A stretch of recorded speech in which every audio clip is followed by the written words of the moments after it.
Hi hello welcome. ಎಲ್ಲ ಹೇಗಿದ್ದೀರಾ? ಎಲ್ಲ ಚೆನ್ನಾಗಿದ್ದೀರಾ ಅಂತ ಅಂದ್ಕೊಂಡಿದ್ದೀನಿ.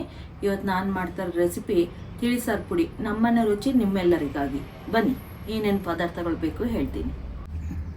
ಬ್ಯಾಡಗಿ ಮೆಣಸಿಕಾಯಿ 400 ಗ್ರಾಮ್, ಗುಂಟೂರು ಮೆಣಸಿಕಾಯಿ 100 ಗ್ರಾಮ್, ಅರ್ಧ kg ಸಾಂಬಾರು ಬೀಜ, ಧನಿಯಾ ಅಂತಾರಲ್ಲ ಅದು ಸಾಂಬಾರು ಬೀಜ, ಮತ್ತು 1/4 kg ಜೀರಿಗೆ, ಒಂದು 5 ರಿಂದ 6 ಅರಶಿನ ಕೊನೆ, ಇಂಗು ಇಟ್ಕೊಂಡಿದ್ದೀನಿ, ಗಟ್ಟಿ ಇಂಗು, ಮತ್ತು ಮೆಣಸು 200 ಗ್ರಾಮ್, ಮೆಂತ್ಯ 200 ಗ್ರಾಮ್, ಕರ್ಬೇವಿನ ಸೊಪ್ಪು ಒಣಗಿರೋದು, ಮತ್ತು ಸಾಸಿವೆ 100 ಗ್ರಾಮು. ಕರ್ಬೇವಿನ ಸೊಪ್ಪು ಒಣಗಿರೋದು ತಗೊಳ್ತೀನಿ ಅಂದರೆ ಖಾರದ ಪುಡಿ, ಹಸಿ ತಗೊಂಡ್ರೆ ಮತ್ತು ಒಂಥರ ಹಸಿ ಹಸಿ ಸ್ಮೆಲ್ ಹಂಗಾಗುತ್ತೆ, ಹುರಿ ಹೋಗೋ ಕಪ್ಪಾಗ್ಬಿಡುತ್ತೆ. ಹಂಗಾಗಿ ಒಣಗಿರೋ ಕರ್ಬೇವಿನ ಸೊಪ್ಪು ನಾನು ಯೂಸ್ ಮಾಡ್ತೀನಿ ಖಾರದ ಪುಡಿಗೆಲ್ಲ. ಇವಾಗ ಹುರ್ಕೊಳ್ಳೋಣ. ನೋಡಿ, ಬಾಣಲಿ ಇಟ್ಟಿದ್ದೀನಿ, ಬಾಣಲಿ ಬಿಸಿಯಾಗಿದೆ. ಸಾಸಿವೆ ಇಟ್ಕೊಂಡಿದ್ದೀನಿ, ಸಾಸಿವೆ ಹಾಕ್ಕೊತಾ ಇದ್ದೀನಿ. ಚಟಪಟ ಅನ್ನ ತನಕ ಫ್ರೈ ಮಾಡ್ಕೋಬೇಕು. ಚಟಪಟ ಅಂತ ಇದೆ ಈಗ. ನೋಡಿ,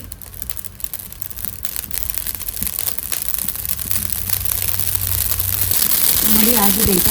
ಸಾಸಿವೆ ಹುರಿದಿದ್ದಾಗಿದೆ, ಗಮ್ಮ ಅಂತ ಸ್ಮೆಲ್ ಬರ್ತಾ ಇದೆ. ಇವಾಗ ಒಂದು ಪಾತ್ರೆಗೆ ಬದಲಾಯಿಸ್ಕೊಂತೀನಿ. ನಾನು ಪಾತ್ರೆಗೆ ಬದಲಾಯಿಸ್ಕೊಂಡಿದ್ದೀನಿ. ಇವಾಗ ಮೆಂತ್ಯ ಹಾಕ್ಕೊಂಡು ಹುರಿಯೋಣ. ಉರಿ ಜೋರಲ್ಲಿ ಇಟ್ಕೊಂಡಿದ್ದೀನಿ, ಮೆಂತ್ಯ ಹಾಕ್ಕೊಂತ ಇದ್ದೀನಿ. ಮೇಡಮ್ ಮೆಂತ್ಯ ಇಷ್ಟೊಂದು ತಗೊಂಡಿದ್ದೀರಾ, ಕಹಿ ಆಗಲ್ವಾ ಅಂತ ಕೇಳ್ತೀರಾ. ಕಹಿ ಆಗಲ್ಲ, ಚೆನ್ನಾಗಿ ಬರುತ್ತೆ. ಮೆಂತ್ಯ, ಜೀರಿಗೆ, ಸಾಸಿವೆ ಇವೆಲ್ಲ ಎಷ್ಟು ಬಿದ್ದರೆ ಅಷ್ಟು ತಿಳಿ ಸಾರು ಪುಡಿಗೆ ಟೇಸ್ಟ್ ಇರುತ್ತೆ, ತುಂಬ ಚೆನ್ನಾಗಿ ಬರುತ್ತೆ ಟೇಸ್ಟು.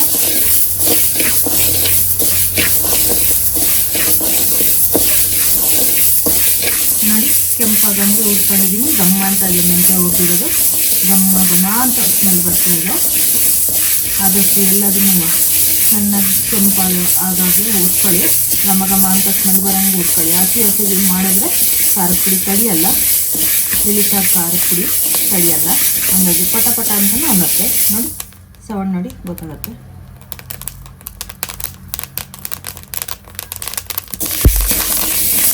ಕೆಂಪಾಗಿ ಹುರ್ಕೊಳ್ಳಿ ಅಂತ ಹೇಳಿದ್ದೀನಿ ಅಂತ ಹೇಳಿ ಎಲ್ಲ ಕಪ್ ಮಾಡ್ಕೊಬೇಡಿ. ಕಪ್ ಮಾಡಿಕೊಂಡು ತುಂಬ ಕರ್ರಗೆ ಮಾಡಿಕೊಂಡ್ರು ಸಾರು ಖಾರ ಪುಡಿ ಟೇಸ್ಟ್ ಬರಲ್ಲ. ನೋಡಿ, ಪಾತ್ರೆಗೆ ಇಟ್ಕೊಂತಿದ್ದೀನಿ ನಾನು. ನೋಡಿ, ಮೆಣಸು ಇಟ್ಕೊಂಡಿದ್ದೀನಿ. ಮೆಣಸು ಹಾಕೊಂಡು ಎಲ್ಲ ಒಣಗಿರೋ ಎಲ್ಲ ಡ್ರೈ ಇರೋದ್ರಿಂದ ಪಟ ಪಟ ಆಗುತ್ತೆ. ಇದು ಅಷ್ಟೇ, ಪಟ ಪಟ ಅನ್ನ ತನಕ ಹುರ್ಕೋಬೇಕು.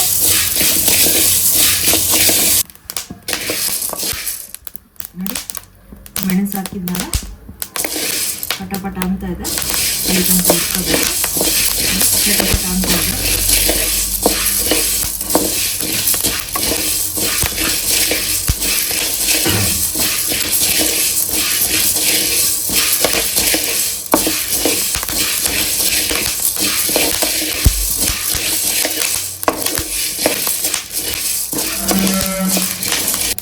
ಇದಾಗಿದೆ. ಇವಾಗ ಪಾತ್ರೆಗೆ ಬದಲಾಯಿಸ್ಕೊಂತ ಇದ್ದೀನಿ. ಪಾತ್ರೆಗೆ ಅಂದರೆ ನನ್ನ ಮೆಣಸು ಮತ್ತು ಸಾಸಿವೆ ಮೆಂತ್ಯ ಇತ್ತಲ್ಲ, ಅದೇ ಪಾತ್ರೆಗೆ ಹಾಕ್ಕಂತ ಇದ್ದೀನಿ. ನಾನು ಬೇರೆ ಬೇರೆ ಯಾವುದಕ್ಕೂ ಹಾಕ್ಕಂತ ಇಲ್ಲ. ನೋಡಿ, ಜೀರಿಗೆ ಹಾಕ್ಕಂತ ಇದ್ದೀನಿ. ಈಗ ಜೀರಿಗೆ ಜೊತೆಗೆ ಅರಿಶಿನ ಕೊನೆ ಅನ್ನು ಹಾಕ್ಕೊಂತೀನಿ.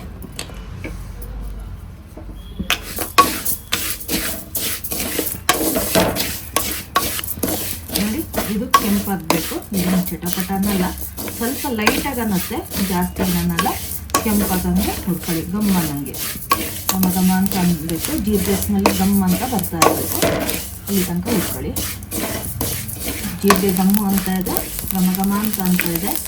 ಮತ್ತು ಕಲರು ಚೇಂಜ್ ಆಗಿದೆ ನೋಡಿ, ಆಗಿದೆ. ಉರಿ ಸಣ್ಣ ಮಾಡ್ಕೊಂಡು ಪಾತ್ರೆಗೆ ಬದಲಾಯಿಸ್ಕೊಳ್ತೀನಿ.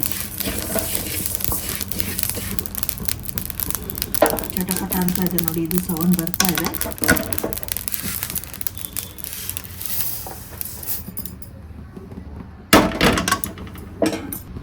ನೋಡಿ, ಸಾಂಬಾರು ಬೀಜ ಹಾಕ್ತಾ ಇದ್ದೀನಿ.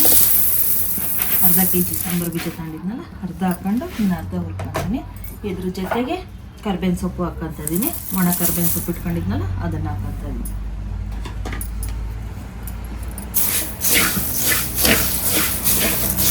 ಇದು ಕೆಂಪಾಗಂಗೆ ಹುರ್ಕೋಬೇಕು.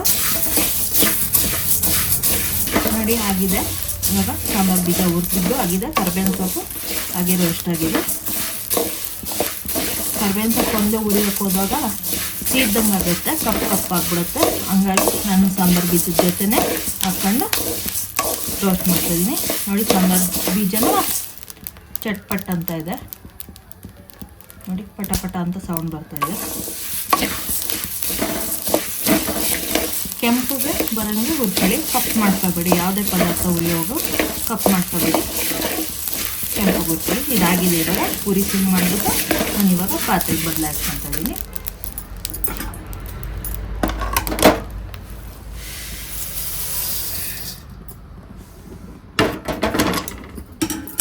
ನೋಡಿ ಉಳಿದಿರೋದನ್ನ ಸಾಂಬಾರು ಬೀಜ ಇತ್ತಲ್ಲ ಅದ್ರ ಜೊತೆಗೆ ಹಿಂಗೂ ಹಾಕ್ಕೊಂಡಿದ್ದೀನಿ. ಹಿಂಗು ಸಮೇತ ಫ್ರೈ ಮಾಡ್ತೀನಿ. ಈಗ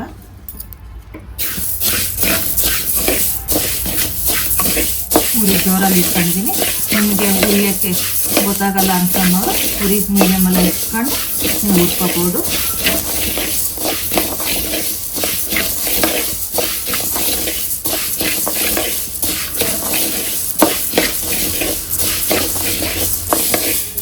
ನೋಡಿ ಇದು ಆಗಿದೆ. ಹಿಂಗು ಮತ್ತು ಸಾಂಬಾರು ಬೀಜ ಹಾಕೊಂಡಿದ್ದಲ್ಲ ಅದು ಹುರಿದಿದ್ದಾಗಿದೆ. ಇವಾಗ ಮೆಣಸಿನ್ಕಾಯಿ ಹುರ್ಕೊಳ್ಳೋಣ. ಉರಿ ಸಿಮ್ ಮಾಡ್ತಾ ಇದ್ದೀನಿ. ಈಗ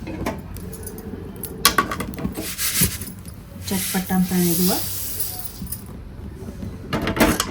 ಮೆಣಸಿನ್ಕಾಯಿ ಉರಿಯುವಾಗ ನಿಮಗೆ ಘಾಟ್ ಆಗಲ್ಲ ಅನ್ನೋರು ಎಣ್ಣೆ ಹಾಕ್ಕೊಂಡು ಹುರ್ಕೊಳ್ಳಿ. ನಾನು ತೊಟ್ಟು ತೆಗಿತಾ ಇಲ್ಲ, ತೊಟ್ಟಲ್ಲೇ ಟೇಸ್ಟ್ ಇರೋದು ಅಂತ ನಾನು ಫಸ್ಟ್ ವೀಡಿಯೋದಲ್ಲೇ ಹೇಳಿದ್ದೆ. ಫಸ್ಟ್ ವೀಡಿಯೋದಲ್ಲಿ ಅಂದರೆ ಯಾವಾಗ ಹೇಳಿದ್ರಿ ಮೇಡಮ್ ಅಂತ ಕೇಳಬೇಡಿ. ಸಾಂಬಾರು ಪುಡಿ ಇದು ಡಿಸ್ಕ್ರಿಪ್ಷನ್ ಬಾಕ್ಸಲ್ಲಿದೆ. ಸಾರು ಖಾರದ ಪುಡಿದು, ಇದು ತಿಳಿ ಸಾರು ಖಾರದ ಪುಡಿ, ಅದು ಸಾರು ಖಾರದ ಪುಡಿ. ಅದು ಹುಳಿ ಸಾರು ಮತ್ತು ಕಟ್ ಸಾರು ಎಲ್ಲ ಮಾಡ್ತೀವಲ್ಲ ಅದಕ್ಕೆಲ್ಲ ಯೂಸ್ ಮಾಡ್ಬೋದು. ಇದು ತಿಳಿ ಸಾರಿಗೆ ಮಾಡೋಂಥ ಖಾರದ ಪುಡಿ. ಇದಕ್ಕೆ ಒಂಚೂರು ಎಣ್ಣೆ ಹಾಕ್ಕೊಬಿಟ್ಟು ಉರಿತಾ ಇದ್ದೀನಿ. ಉರಿ ಸಿಮ್ಮಲ್ಲೇ ಇಟ್ಕೊಂಡು ಹುರ್ಕೊಳ್ಳಿ.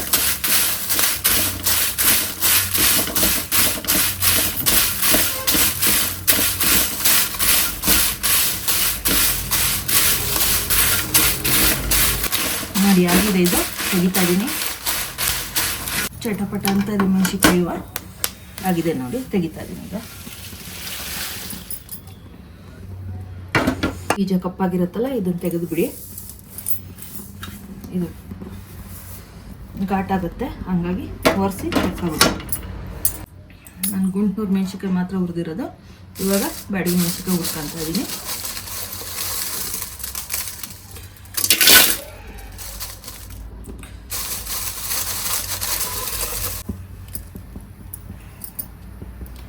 ಮೇಡಮ್ ಅರ್ಧ kg ಮೆಣಸಿನ್ಕಾಯಿ ತೋರಿಸಿದ್ರೆ ಇಷ್ಟೆಷ್ಟು ಹುರ್ಕೊತಾ ಇದ್ದೀರಾ ಅಂತ ಹೇಳ್ಬೇಡಿ.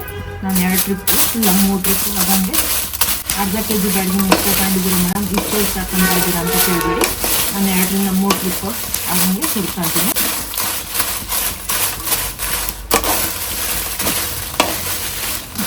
ನೋಡಿ ಇದೊಂದು ಟ್ರಿಪ್ ಆಗೋಗಿದೆ ನಾನು ಹುರಿದಿರೋದು.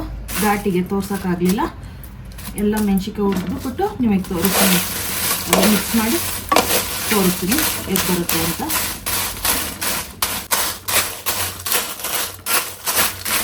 ನೋಡಿ ಆಗಿದೆ, ಎಲ್ಲ ಹುರಿದಾಗಿದೆ ನೋಡಿ. ಇದರಲ್ಲೂ ಆಗಿದೆ, ಇಲ್ಲಿ ಇಟ್ಕೊಂಡಿದ್ದೀನಿ ಹುರಿದು.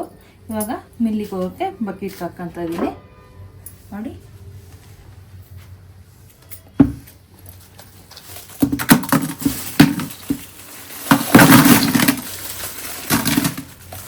ನಾನು ಜಾಸ್ತಿ ಆಗಿರೋದಕ್ಕೆ ಮಿಲ್ಲಿಗೆ ಹೋಗ್ತಾ ಇರೋದು. ಸ್ವಲ್ಪ ಆದರೆ ನೀವು ಮನೇಲಿ ಮಿಕ್ಸಿಯಲ್ಲೇ ಮಾಡ್ಕೊಳ್ಳಿ. ಮಿಕ್ಸಿಯಲ್ಲಿ ಮಾಡ್ಕೊಂಡು ದಪ್ಪ ಆಗುತ್ತೆ ಅಂತ ನಾನು ಮಿಲ್ಲಿಗೆ ಕಳಿಸೋದು.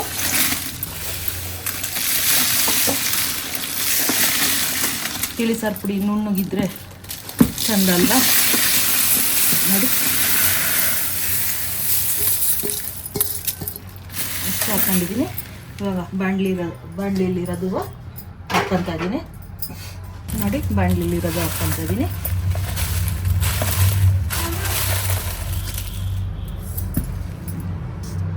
ನೋಡಿ ಎಲ್ಲ ಹಾಕ್ಕೊಂಡಿದ್ದೀನಿ. ಇದು ಮಿಲ್ ಮಾಡಿಸ್ಕೊಬರ್ತೀವಿ. ಮಿಲ್ ಮಾಡಿಸ್ಕೊಬಂದ್ಮೇಲೆ ಹೇಗೆ ಪುಡಿ ಮಾಡಿಸ್ಕೊಬಂದ್ರು ಅಂತ ತೋರಿಸ್ತೀನಿ ನಿಮಗೆ. ಪುಡಿ ಮಾಡಿಸ್ಕೊಬಂದು ಮುಚ್ಚಬಾರ್ದು, ಆರಾಕಿ ಇಡಬೇಕು. ಅದನ್ನು ನಾನು ನೆಕ್ಸ್ಟ್ ತೋರಿಸ್ತೀನಿ ಇದೇ ವಿಡಿಯೋದಲ್ಲಿ. ನೋಡಿ ಖಾರದ ಪುಡಿ ಮಿಲ್ಲಿಗೆ ಹೋಗಿ ಮಿಲ್ ಮಾಡಿಸ್ಕೊಬಂದಿದ್ವಿ. ಇವಾಗ ಬಿಸಿ ಇರುತ್ತೆ ಪಾತ್ರೆಗೆ ಬೇಸನ್ಗೆ ಹಾಕ್ಕೊತಾ ಇದ್ದೀನಿ. ಚೂರು ಬಿಸಿ ತಣ್ಣಗಾಗಲಿ ಅಂತ.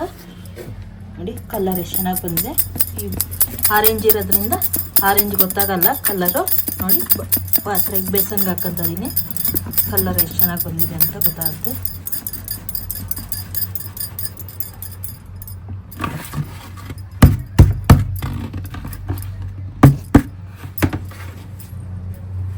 ಮದುವೆ ಮನೆ ಶೈಲಿಯ ತಿಳಿ ಸಾರು ಪುಡಿ.